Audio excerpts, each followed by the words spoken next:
One of the greatest obstacles to crafting health and wellness is identifying and controlling inflammation.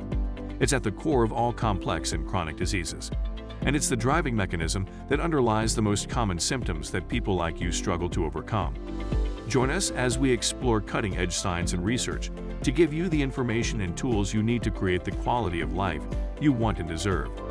And now, here is the host of Inflammation Nation, Dr. Stephen Noseworthy. So we're talking about finding your personal food code or discovering your ideal diet. And in the introductory episode, I suggested we look at diet as like a combination lock where you have to have certain digits in certain places in order for the lock to open. And if you're missing a digit, or if you have digits out of place or the wrong digit in the right place, then it's not going to work for you the way that you want. And this whole point, this whole discussion, in fact, what I want to talk about today is like, why does diet matter at all? Mentioned in the last episode that I had a very good friend in college, still we're very good friends, who just didn't enjoy food at all. And so it really wasn't all that enjoyable to go out under, social circumstances and have a meal with my friend, just simply because he was done in 3 minutes. And, the rest of us are sitting there still eating our food and conversing. And he was like, it's a time to leave. Can we get out of here? He just thought the food was a waste of time. It was, and on one hand, he looked at food as just simply serving a function of providing fuel for his body, but he didn't want to prolong it. In an ideal world, we have that balance. We have a dietary combination, if you will, that is serving the function of fuel and supporting physiology and not promoting problems, because that's the other issue. But also we want to enjoy the food. I mean, I love food. I personally love it. I love to eat good food. I like to cook. I don't know if I cook well, but I like to cook. And so I do believe that food has to be totally enjoyable. But if it comes down to prioritizing flavor and fun and enjoyment over function, then we've got something out of whack and out of balance. And yes, there are a lot of people out there that will simply continue to eat the way they always have, not make changes that could potentially translate into some massive shifts in their wellness, just simply because they don't want to give up foods that they love. In fact, I had just one client comes to mind. It was back when I was practicing in and around Tampa. And he was Italian, and we had a conversation about gluten sensitivity. We ran some testing and found out that he indeed was gluten sensitive. He didn't have celiac disease. That's a different issue, related but different. And we had a talk about going gluten-free, and his response to me was like, "But doc, I'm Italian." Of course, my thought was, well, Italians aren't the only people who eat bread and pasta, but that whole thing aside is, I don't care what someone's ethnicity is. If the food you're eating is making you sick, you need to stop or enjoy the food as best as you can and stay sick, because that's just is what's going to continue happening. And so some people can make the transition. It's really amazed me over the years to watch some people go, "Oh, okay, well, you don't want me to have gluten, I won't have gluten." How long? 3 months. Okay, 3 months. We'll try it. Some people just make the transition very easily. It's easy for them to let go of things. And I'm just picking on gluten because it's probably probably the most common food that causes health issues, particularly as it relates to promoting inflammation. Not that there aren't others, there certainly are. But it has amazed me over the years to see the dichotomy between people who will cling to their dietary habits and rituals and those who are willing to let it go. And so that's just the reality, and you got to figure out which camp that you're in. And if you are unwilling to consider getting rid of a food or even a group of foods that is promoting your problem, even if you're not sure, even if you're in a period of trying to figure stuff out and you're not sure if something is an issue, can you let it go for a sufficient period of time to really get the answer to the question, is this a problem for me? Now, you can always go out there and pay money for food sensitivities, and that's what a lot of people want. It is what a lot of doctors and clinicians or healthcare practitioners will do or suggest. But there are some issues related to the technology and the information that we're actually getting when it comes to food sensitivity testing that puts food sensitivity testing into the category of, yeah, this is probably useful information, but it is not telling us everything that we might potentially want to know. And now that I'm saying this and hearing myself speak it, I'll either tack an episode in this section or segment on just to go through those things, or we'll just spin it off into a different episode or different segment altogether, because I think it's important to go over some of the limitations as it relates to food and sensitivity testing. But anyways, before I get too far off the bunny trail, let me kind of pull back and let's start with why diet matters.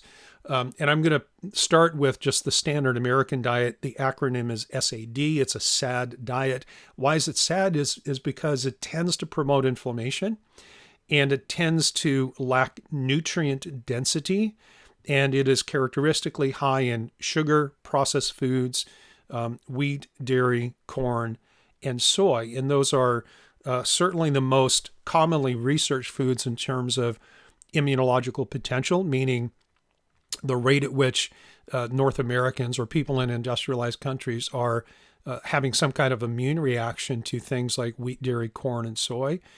We can also throw eggs in there and peanuts as being part of the big six. But I remember years ago, and I don't know what the statistic is now, but I remember reading years ago that for the average standard American diet, 80% of the calories come from wheat and dairy. And when you consider that those are the number one and number two food sensitivities, and have in and of themselves the potential to drive inflammatory responses, that basically means the cornerstone of most people's diet is a big contributing factor to the inflammatory conditions and complaints that they have.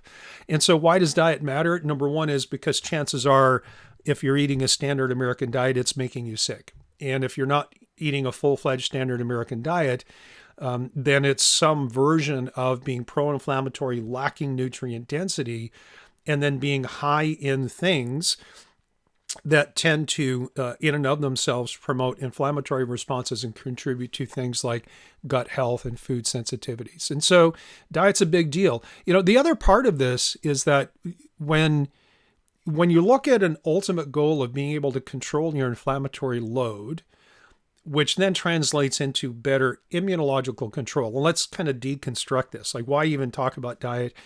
Diet is a powerful influence over your inflammatory load and immunological control in your immune system and your immune competence, quality, balance, resilience, all those things is a significant part of your neuroendocrine immune super system. And if you have been following this podcast from the very beginning, we actually started out by talking about the neuroendocrine immune super system and how your brain, your hormones, and your immune system collaborate together to control all aspects and all facets of your physiology. And you can't affect one without the other. And so if diet is a great modulator, either a contributor or a detractor to immune control in your inflammatory state, then I can guarantee you that your diet is having, unless it's optimal, it is having a negative effect on your brain, your hormones, and your entire physiological system. And so diet is a powerful epigenetic modifier, meaning that what we eat, how we eat, when we eat, why we eat, all of these different elements, all of these different digits, if you will, in the combination of the lock that we've been using metaphorically, all of these things have tremendous influence over how our genes express themselves. And to bottom line it, your diet is either helping you or it's hurting you. It's really that simple, and there's really not much of an in-between. And so diet optimization, in terms of finding what works for you as an individual, going beyond the general things that most people can benefit from, is absolutely critical, of course, when you are trying to get well and to stay well. And the cool thing is that diet it's almost completely under your control. And I say almost completely simply because we're not out there growing our own food, our plants, our fruits, or vegetables, and we're not raising our own animals. Back in the day when there was relatively little in terms of environmental toxicity, the use of things like chemicals and pesticides and insecticides was either almost non-existent or non-existent. And people had chickens in their backyard and a cow or a goat for milk and for meat, and they had a small garden. We go back and we look at health parameters of society back then compared to now, and there is no comparison. There's absolutely no comparison. And we can look at, long-range epidemiological studies that look at either causation or correlation between changes in the industrialization of food and the advent of increasing rates of things like diabetes, obesity, cardiovascular disease, neurodegeneration, and particularly autoimmune disease. They all kind of tend to track the same parameters. And there was a shift. There was kind of like a watershed era, if you will, where we changed how we grow, process, and distribute our food. We took, kind of like gave away the power of individuals or small communities in terms of supplying for themselves, and then put it into the hands of corporations and large entities for economies of scale and convenience. But there was a trade-off for all of that stuff. And so, let me go back to this. Diet is a powerful epigenetic modulator that we have mostly control over, but we don't have complete control because we're not controlling everything that goes into it. And even I did a case consult recently for a doctor in Ohio, and it's a woman she's very, very ill and has been for years. And, kind of a typical story for someone in the inflammation nation, in the sense that she's seen multiple doctors and maybe has some answers, but really not a lot of progress, but still kind of mystified as to where her issues are coming from. Now, she and her husband live on a farm. They do have crops, but they've been certified organic for, I think he said, probably 15 years or so. However, their neighbors across the street and down the road are not.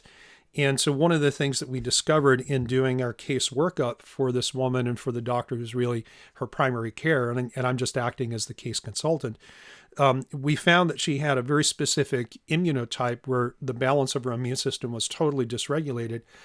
And the primary driver of that, when you look in the medical literature, is environmental toxicity. Well, we just happened to have gone ahead and ordered some urinary testing to see if she had mold toxins or heavy metals or chemicals. And we don't have that data back yet, but I'm pretty certain that we're going to find that some of the things that are causing her immune dysfunction and dysregulation are probably in the same class of chemicals that people in the community around her are using, even though she and her husband are not. And that's why I say we have almost complete control. Even if you had your own farm, someone 10 miles away can spray their crops with Roundup, and the winds can blow that over your way, settle on your crops or into the air that you breathe or come into contact with your skin, and you can have an issue in that sense. So, either your diet's helping or hurting, but we do have tremendous amount of control, and we need to optimize the things that we can. So I'm watching my time here, and I'm trying to keep these things short, but gosh, there's just so much to talk about. Let me hit a couple of final points, and then we'll save the next topic for the next episode. Nutrition is not, nor should ever be, a religion. And I'm not talking against like any of the world religions that have limitations or prohibitions around certain foods, like, Jewish people and eating pork, or always eating kosher, or certain things being kosher, or maybe Hindus and the reverence for cows. I'm not talking about those things. I'm talking about not making, like, in that circumstance, let's say it's a Jewish person who observes the tenets of Judaism, and they just don't eat pork because it's part of the Old Testament and the law, so to speak. I'm not talking about a situation where a religious system imposes some rules around certain foods. I'm talking about when someone makes food and nutrition itself the religion. And, there are some people who have deeply held beliefs about nutrition that they actively preach to others in an effort to convert them, and, to either save them, or perhaps even in, these days to save the planet, because there's a big, huge push right now for the world to turn to a plant-based diet, and, from an ethical and ecological as well as a health standpoint. And I might agree with some of what they're saying on two of those fronts, but from a nutritional standpoint, I absolutely don't. And I question whether or not there's enough of an an environmental benefit to going plant-based, the whole world going plant-based, actually justified. I think the science actually speaks to the opposite. But nevertheless, I'm not an expert in that area. I have an opinion, but I'm not an expert. And let's put that off to the side for now before I get myself in trouble. But, there is, like I said, people hold these deeply held beliefs, and it becomes their religion. Nutrition becomes their religion. And sometimes they actually vilify those who don't agree with them, particularly if someone holds a belief that's on the opposite end of the spectrum. And so, honestly, we see a lot of this in the vegan, particularly in the raw vegan world, who will accuse people who eat meat, let alone not being like truly a full carnivore, but someone who just eats meat as part of the regular diet and animal products. They vilify them and accuse them of all kinds of terrible things because they're killing animals and so on and so on. And so, I just don't think that we should turn nutrition into a religion. It's a matter of health and wellness, but that's not to say that if someone comes to me and wants to consult with me, if some part of their dietary regimen is being dictated by their truly held religious beliefs, not that the food is the religion, but the religion speaks to the issue of food, I'm not going to try to change that. Who am I to speak against someone else's religion, even though I have my own deeply held religious beliefs? So I just don't think that we should, kind of turn it into that thing. So I'd said this before, and I'll end with this on this episode, and we'll pick it up on the next one, is that, part of my sincere belief about nutrition is that there is no one-size-fits-all diet. I do believe that we have enough data, and I do believe we have enough experience to say that there is a common quality starting point that's going to work for most people. But it doesn't mean we stop there. It just gives us a good point to jump off, so to speak. But to dovetail off that, it doesn't necessarily mean that the diet doesn't have to be tailored for them. I think it does. I think diets have to be personalized along one or more of several different variables to really optimize it to their own unique individuality. Now, final word, if someone backed me into a corner and said, listen, there's only one piece of nutritional advice that you can ever give anybody from this point forward, what is it? And then they push the microphone towards my mouth. I would probably say something like this, like stop eating highly processed foods and stop drinking liquid carbohydrates. I guess that's two, but I'm going to combine them into one. So get rid of the highly processed stuff, meaning like if it's in a box or in a can, if it's got a long list of ingredients, particularly if there are things there that you can't pronounce, you really have no business putting it in your body. And then when it comes to not drinking liquid carbohydrates, the consumption of things like fruit juices and sodas is just astronomical. And going back to being able to track trends and the change of the consumption of sugary drinks and sodas and fruit juice and all that stuff, and the advent of all these modern inflammatory diseases, they're basically parallel curves. So I think the connection there's, I think it's undeniable, but again, that's just my opinion. So let's leave it at that. We'll call that a wrap on the introductory segments or episodes in this segment.